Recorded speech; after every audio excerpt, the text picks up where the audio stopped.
Hello and welcome to Weaste Allotments. It's Friday the 19th of December 2014. I hope you got all your presents sorted out. I have. I've come to the conclusion this year, forget the presents, just give them money in the cards. So that's what I've done. Everybody's got money and I haven't got any left. Although I was saying that, I did treat myself to this camera what I'm looking at here now.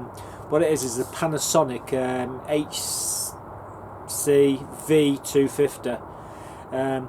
It's a couple down from Rick Van Man's Handycam, what he's got there, his camera. But I have got 3 other cameras there, all Panasonic. And it was in the sales, and I thought I'm going to have that because I watched a thing on YouTube about the zoom on it, and I mean you can zoom from here to infinity basically. And I was playing about with it the other night, and there was a full moon. It was a couple of days back. Well, I think it wasn't a full moon. It was about 3/4 moon. Anyhow, got the zoom going there, and going in and in and in. I swear I saw the clangers on the moon.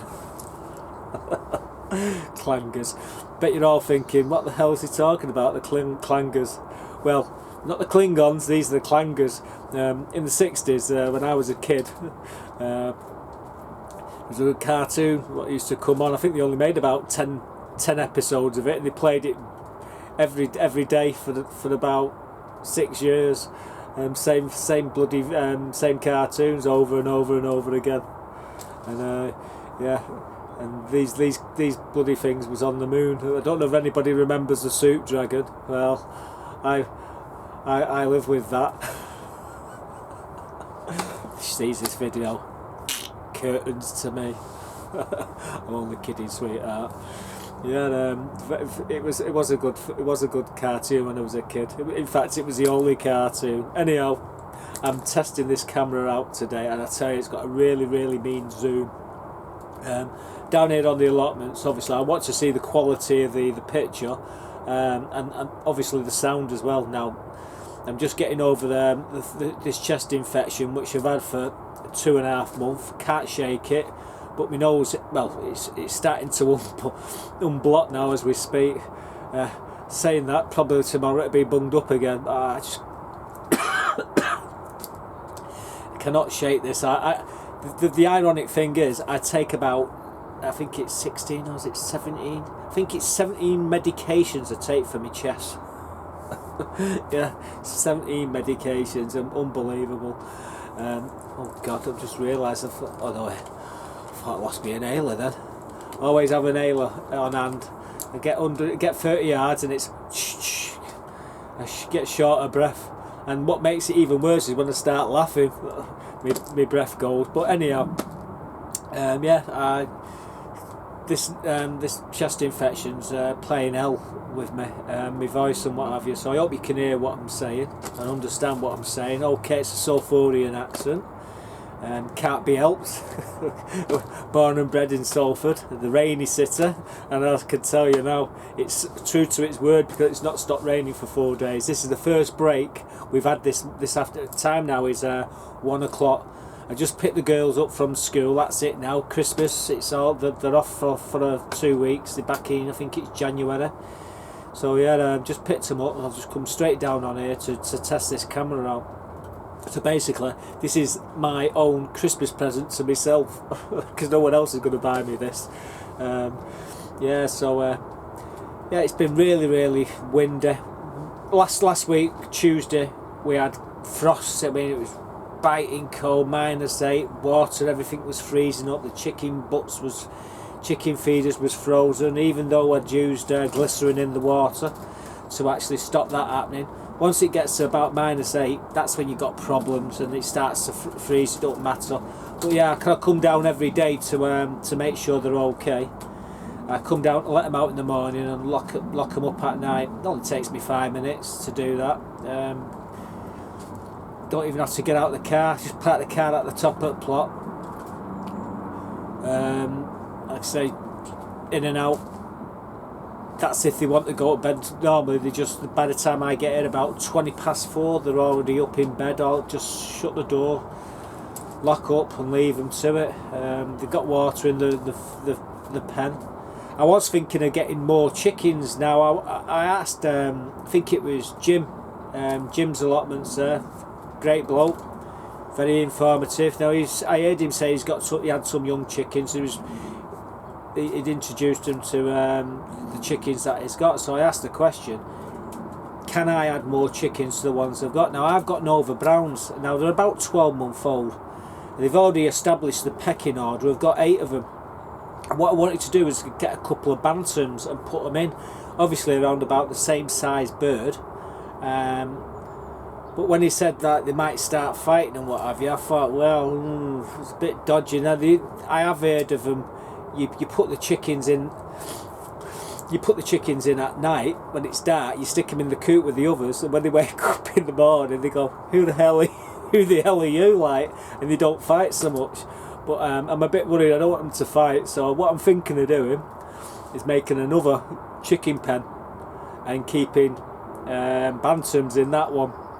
And so I've got 2. I just like chicken. I don't know about what it's about. But I really do. I love chickens. I think they're really sociable animal. They're dead funny. When I go up there, they swamp me. When I go they're all around my feet. You got to be very careful where you're putting your feet. Basically, they fly up onto my shoulder. You know, they're really tame. There's one that's a bit scared. She's the one with the white hackles. I call her Gemma. Very scared. But she's getting used to me now. But the rest of them. You've got to use a brush to brush him away so you can actually get through the door to feed him or change the water. But yeah, they're doing okay. But I'm 2 minds whether to do another pen. So what I'm actually looking for now is another 12-foot greenhouse. Don't need the glass. All I need is the frame. I can build myself a new pen. I was thinking of either doing that out of a greenhouse, or in fact I could even make one out of wood. I mean, I'm not incapable of doing stuff like that. Get the pieces cut for a mate of mine. He can actually get them cut for me. I mean, I can't do it at the moment. Really, to be quite honest with you, I should have splints on these hands at the moment. Got carpal tunnel. Well, that's what they think it is. I've got to go for a couple of tests in January. Just started raining again there, so I can't do now with my hands. I can't even open a bloody jar at the moment. It's really bad. But I was an engineer, a welder fabricator, master welder fabricator that is, by the way. Also sprayer as well. I used to be able to spray cars and stuff like that. Pretty handy. Electrical stuff, hydraulics, stuff like that. I could do all that. Or I could do all that. So I'm not incapable. It's not as if I don't know how to do it. Sort of drawing out and get the pieces cut, and it's a couple of screws here and there, and you've got yourself a frame. It's not that difficult. Staple gun. Although saying that, I used a staple gun to do that with my lad, and after pressing it a few times, I couldn't use my fingers for the next 2 days. It was that bad. So yeah, I think I'll be leaving him to do the stapling, just to staple the chicken wire to the frame, really. So yeah, I'm seriously thinking about getting some more chickens. I'll show you where I'm might thinking of putting them as well. It'd be parallel to the other pen, so they're being basically right at the very back of the plot, so they're not interfering with the veg beds. So yeah, so we had the frost. The frost really was bad.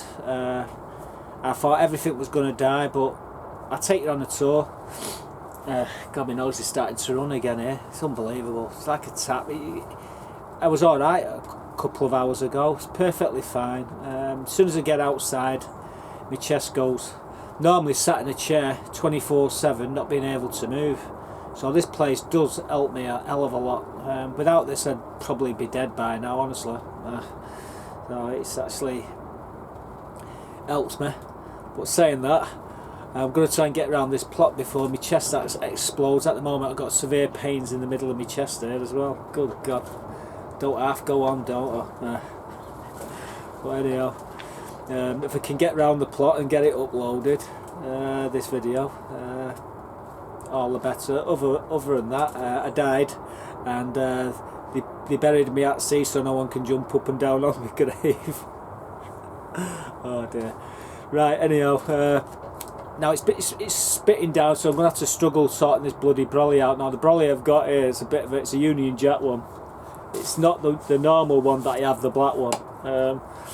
That one you press a button and it shoots out. This one you've got to push it out. So when I get the camera off here, you probably get a bit of a jerky bit. In fact, we can start by getting it ready, so when I do take it off, we can go out.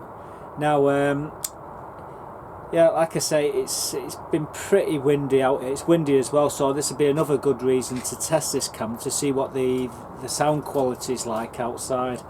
Now, you have to bear with me because I've got to get this camera off here and then we can get out. So here we go. Right, oops, there we go. I've got the camera off now. So I'm going to spin the camera around. There's the umbrella. Now get through the door. Now I did this the other day. I did this and then I pulled it back. Oops. Hang on, excuse me. What am I like, eh? So there we go. We're out. Hey! Would you believe it? It's not bloody raining, but it is blowing a gale. Right, the last video when I shown you, it was all frozen. And all these was all dead on the floor. These broad beans. Now look at them now, doing really well. They're growing up them sticks. I did take all the carrots out. Now I had that many carrots. I give them to everybody. I must have had about, I say about 15-20 pound of carrots there. I didn't do a video. I just pulled them all out because it was bloody raining and I was feeling miserable. So, but I did show you a few of the carrots. Only the small variety of carrots. These what do you call them? Beetroots are still hanging in there. Again, the Swedes are doing all right as well. There, my girls there. I've already had 5 eggs out there this morning. I'll be getting the other 3 in a bit. That's where I'm going to be putting the other pen, in this bed here. If I do make one, I'll be making one identical to that, or as close as I can get it. The same sort of coupe design I'll be doing, and it'll be facing it. So that won't happen for another 6 to 8 months. Obviously I've got to get myself sorted out with my chest and my hands and my back and everything before I even think about doing that. Obviously I'd have a load of volunteers to help me. Over there, as you can see over there, is that's the collies. Now they're doing all right. There's no arts on them at the moment, but all this garlic here is doing absolutely fantastic. There's a lot of garlic here in this bed. There's garlic over there, jumbo garlic and what have you. I've been taking this broccoli. Fortunately, there's that one there. I've cut them off here and a couple here. And there's more coming up, so I'll be taking the rest of them to probably for Sunday dinner. These onions are, well, I wouldn't say they're doing brilliant, but they're winter onions, so they've slowed down a bit. The turnips over there are okay, I suppose. They're still hanging in, getting fatter as we speak. In about another 6 weeks, I reckon I'll be taking them home.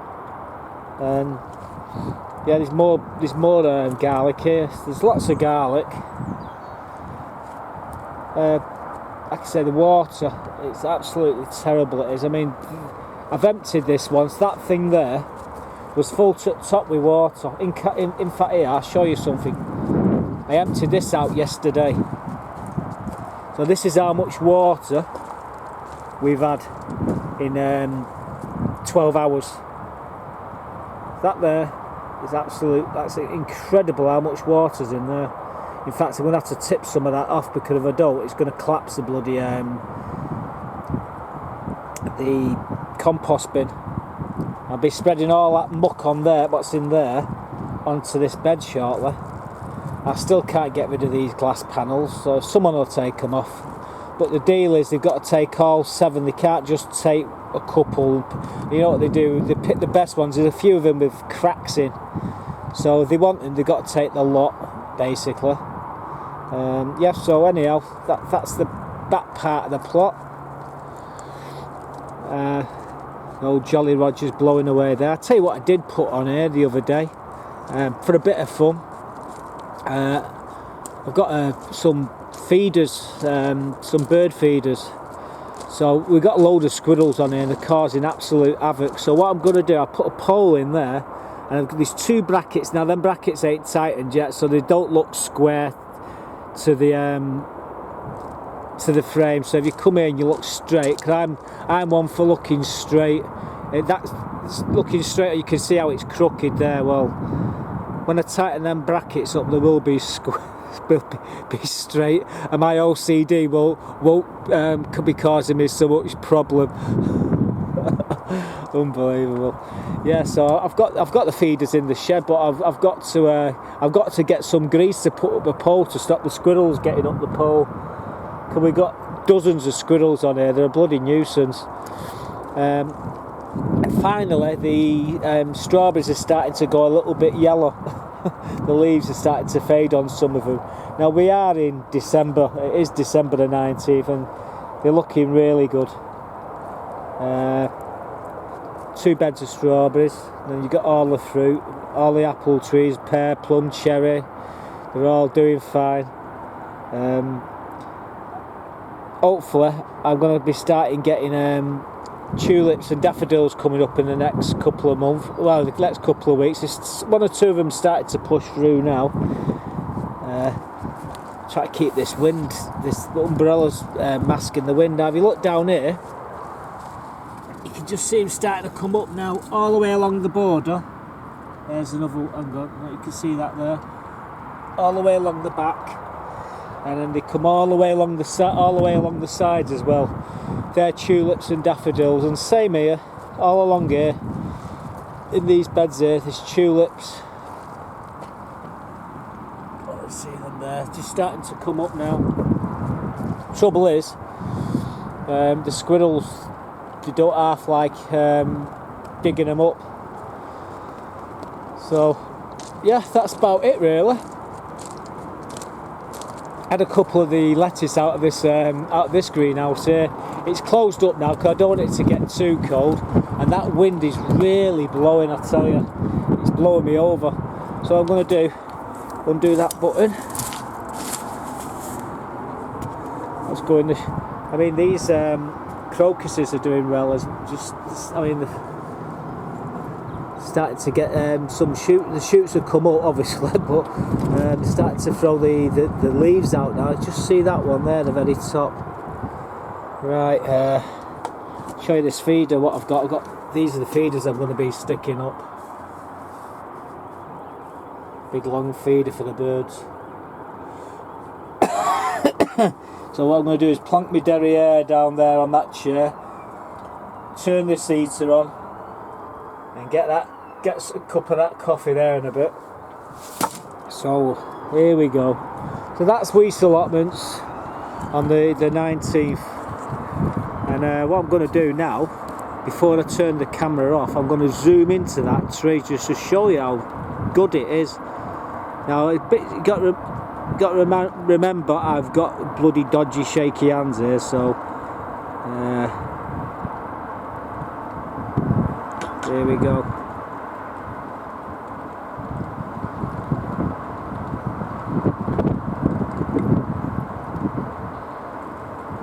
Keep going in and going. We're going right up to underneath that branch. And there we go. Now that's about 100 yards away, and you can see right underneath the branch of that tree. So we're going to back out now from it. Oh yeah, bugger, gorge. Oh dear. Right. Well, that was a stupid idea to stand behind the bloody door here.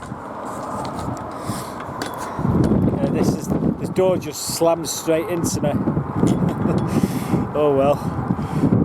Well, that experiment was a bust, wasn't it? But as you can see, it's a pretty good camera. It's got a cracking zoom on it. I'm going to end the video now, and I'm going to get out of this wind. I'm going to get a nice cup of coffee. So I'm going to wish everybody a happy Christmas, and I hope you have a cracking New Year. I'll see you all. Probably might do one more Christmas Day. Who knows? Catch you later. Bye for now.